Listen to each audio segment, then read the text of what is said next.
टिड्डे की सभी टांगें चलने व उछलने के काम आती है, परंतु इनमें से अंतिम व तीसरे पश्चवक्षीय टांगें, जिनमें अधिक बड़ी व पेशीय फीमर तथा लंबी टिबिया पाई जाती है, कूदने या उछलने के लिए विशिष्ट हो जाती हैं। इस प्रकार की टांगों को सैल्टेटोरियल टांगें कहते हैं। टार्सोमियर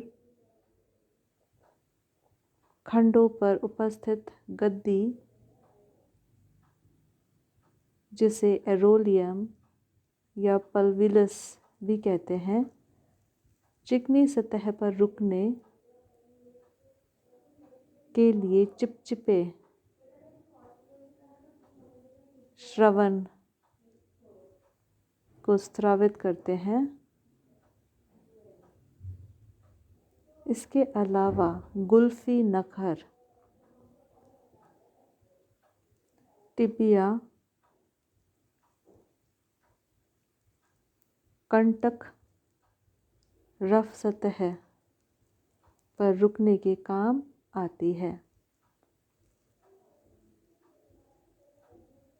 पंख ग्रासहॉपर के मध्यवक्ष तथा पश्चवक्ष में एक एक जोड़ी पंख पाई जाती है।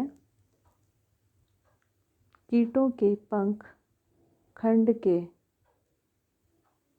डोर्सल यानी पृष्ठक व पार्श्वक यानी लेटरल खंड के बीच के भाग से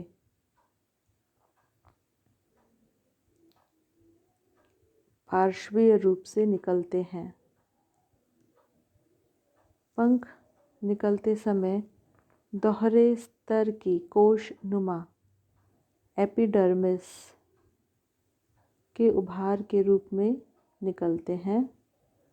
पूर्ण विकसित पंख में एपिडर्मी कोशिकाएं विलुप्त हो जाती हैं तथा पंख इन कोशिकाओं द्वारा स्रावित क्यूटिकल की दोहरी परत के बने कठोर, शुष्क और निर्जीव रूप में रह जाते हैं। प्रत्येक पंख अनेक अनुदैर्ध्य क्यूटिकली शिराओं द्वारा समर्थित रहते हैं। ये शिराएं संकरी नलिकाएं होती हैं, जिनमें प्रारंभ में श्वास नलिकाएं, तंत्रिकाएं एवं रुधिर पाए जाते हैं। भिन्न भिन्न जातियों के कीटों में इन शिराओं की संख्या और इनकी व्यवस्था पंख शिरा विन्यास यानी विंग वेनेशन भिन्न होती हैं, परंतु एक ही जाति की सभी जंतुओं में यह पंख शिरा विन्यास यानी विंग वेनेशन समान होती है, जो इनका एक विशिष्ट लक्षण होता है तथा वर्गीकरण में सहायक होता है। टिड्डे की पहले जोड़ी पंख को टैगमीना कहते हैं, जो कि संकरी या नैरो व लेदरी यानी कि कठोर चमड़े के समान होती है।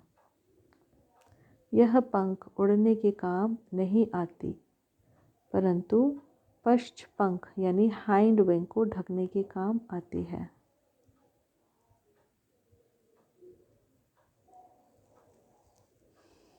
पश्चवक्षीय पंख बड़े, चौड़े व झिल्लीनुमा होते हैं तथा उड़ने के काम आते हैं।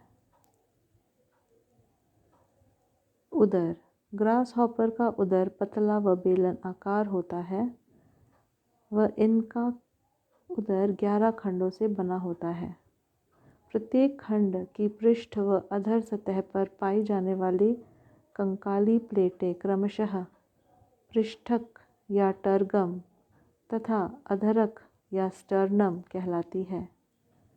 इनमें प्लूरॉन अनुपस्थित होते हैं। प्रथम खंड का स्टर्नम मेटाथोरैक्स के साथ संलग्नित होता है तथा प्रथम खंड में केवल टर्गम ही उपस्थित होता है। प्रथम उदरखंड के प्रत्येक पार्श्व में एक अंडाकार कर्णपट, जिसे टिम्पैनिक मेम्ब्रेन कहते हैं, पाई जाती है, जिसके नीचे एक ऑडिटरी सैक यानी श्रवण कोश उपस्थित होते हैं। यह श्रवण अंग होते हैं यानी सुनने के काम आते हैं।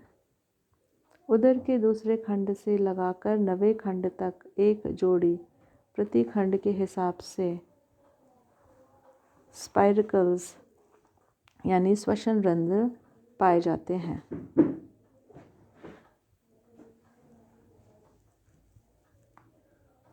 9वें व 10वें खंड के पृष्ठक आंशिक रूप से संलग्नित रहते हैं तथा अधरक यानी कि स्टर्नम पूर्ण रूप से संलग्नित होते हैं। 11th सेगमेंट यानी 11वें खंड में केवल टर्गम ही पाया जाता है। स्टर्नम यानी अधरक अनुपस्थित होता है। 11वें खंड का पृष्ठक यानी टर्गम एनस गुदा के ऊपर सुप्रा एनल प्लेट के रूप में स्थित होता है।